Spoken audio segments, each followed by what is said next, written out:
ಎರಡನೆಯ ರಾಷ್ಟ್ರೀಯ ಸಾಂಸ್ಕೃತಿಕ ಪೀಥಿಯನ್ ಗೇಮ್ಸನ್ನು ಇದೇ ವರ್ಷದ ನವಂಬರ್ 7, 8, 9ನೇ ತಾರೀಕು ಬೆಂಗಳೂರಿನ ಕೋರಮಂಗಲ ಇಂಡೋರ್ ಸ್ಟೇಡಿಯಂನಲ್ಲಿ ನಡೀತದೆ. ಈ ಒಂದು ಕ್ರೀಡಾಕೂಟದಲ್ಲಿ ರಾಷ್ಟ್ರೀಯ ಮಟ್ಟದ ಎಲ್ಲ ಕ್ರೀಡಾಪಟುಗಳು ಮತ್ತು ಆರ್ಟಿಸ್ಟ್ ಏನು ಕಲಾವಿದರು ಅವರು ಬಂದು ಸುಮಾರು ಭಾಗವಹಿಸ್ತಾರೆ. ಹೋದ ವರ್ಷದಲ್ಲಿ ನಾವು ಮೊದಲನೆಯ ರಾಷ್ಟ್ರೀಯ ಸಾಂಸ್ಕೃತಿಕ ಪೀಥಿಯನ್ ಗೇಮ್ಸನ್ನು ಪಂಚಕುಳದಲ್ಲಿ ನಾವು ಮಾಡಿದ್ವಿ. ಆ ಸಂದರ್ಭದಲ್ಲಿ ಸುಮಾರು 5,000 ಕಲಾವಿದರು ಮಕ್ಕಳು ಬಂದು ಭಾಗವಹಿಸಿದರು. ಪೀಥಿಯನ್ ಗೇಮ್ಸ್ ಅಂದರೆ ಏನು? ತಮ್ಮೆಲ್ಲರಿಗೆ ಒಲಿಂಪಿಕ್ಸ್ ಗೇಮ್ ಎಲ್ಲರಿಗೂ ಗೊತ್ತು.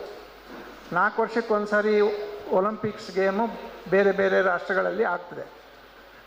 ಪೀಥಿಯನ್ ಗೇಮ್ಸ್ ಏನಂತ ಹೇಳಿದ್ರೆ ಒಲಿಂಪಿಕ್ಸ್ ಗೇಮಿನ ತಾಯಿ. ಅಂದರೆ ಪೀಥಿಯನ್ ಗೇಮ್ಸ್ನಿಂದ ಒಲಿಂಪಿಕ್ ಗೇಮ್ಸು ಹೊರಹೊಮ್ಮಿತು.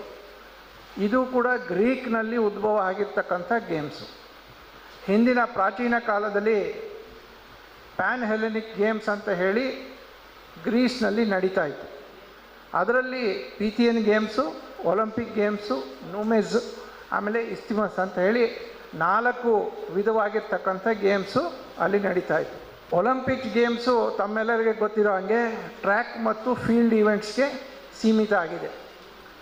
ಆದರೆ ಪೀಥಿಯನ್ ಗೇಮ್ಸ್ನಲ್ಲಿ ಟ್ರೆಡಿಷ್ನಲ್ ಸ್ಪೋರ್ಟ್ಸ್ ಜೊತೆಗೆ ಆರ್ಟು, ಕಲ್ಚರ್ ಮತ್ತು ಆರ್ಟಿಸ್ಟಿಕ್ ಟ್ಯಾಲೆಂಟನ್ನು ಶೋಕೇಸ್ ಮಾಡ್ತಕ್ಕಂಥ ಒಂದು ಅವಕಾಶ ಪೀಥಿಯನ್ ಗೇಮ್ಸ್ನಲ್ಲಿದೆ. ತಮ್ಮೆಲ್ಲರಿಗೆ ಗೊತ್ತಿರೋ ಹಾಗೆ ಹಿಂದೆ ಗ್ರೀಸ್ನಲ್ಲಿ ನಡೀತಾ ಇರ್ತಕ್ಕಂಥ ಈ ಒಲಿಂಪಿಕ್ಸು ಮತ್ತು ಪೀಥಿಯನ್ ಗೇಮ್ಸನ್ನು ಆಗಿನ ಕಾಲದಲ್ಲಿ ಕ್ರಿಶ್ಚಿಯನರ ಒಂದು ಹಾವಳಿಯಿಂದ ಅದು ನಿಲ್ಲಿಸಿದರು. ಆ ನಿಲ್ಲಿಸಿದಂಥ ಒಂದು ಗೇಮ್ಸನ್ನು 1894ನೇ ಇಸ್ವಿಯಲ್ಲಿ ಪೆರಿ ಡಿ ಕಾರ್ಬೆಟಿನ್ನವರು ಒಲಿಂಪಿಕ್ಸ್ ಗೇಮನ್ನು ರಿವೈವ್ ಮಾಡಿದ್ರು. ಪೀಥಿಯನ್ ಗೇಮ್ಸನ್ನು ನಾವು 2022ನೇ ಇಸ್ವಿಯಲ್ಲಿ ಮಾಡರ್ನ್ ಪೀಥಿಯನ್ ಗೇಮ್ಸ್ ಅಂತ ಹೇಳಿ ನಾವು ಡೆಲ್ಲಿಯಲ್ಲಿ ರಿವೈವ್ ಮಾಡಿದ್ವಿ. ಕಲ್ಚರಲ್ ಫೆಸ್ಟಿವಲ್ ಮಾಡುವುದರ ಮುಖಾಂತರ ರಿವೈವಲ್ ಮಾಡಿದ್ವಿ.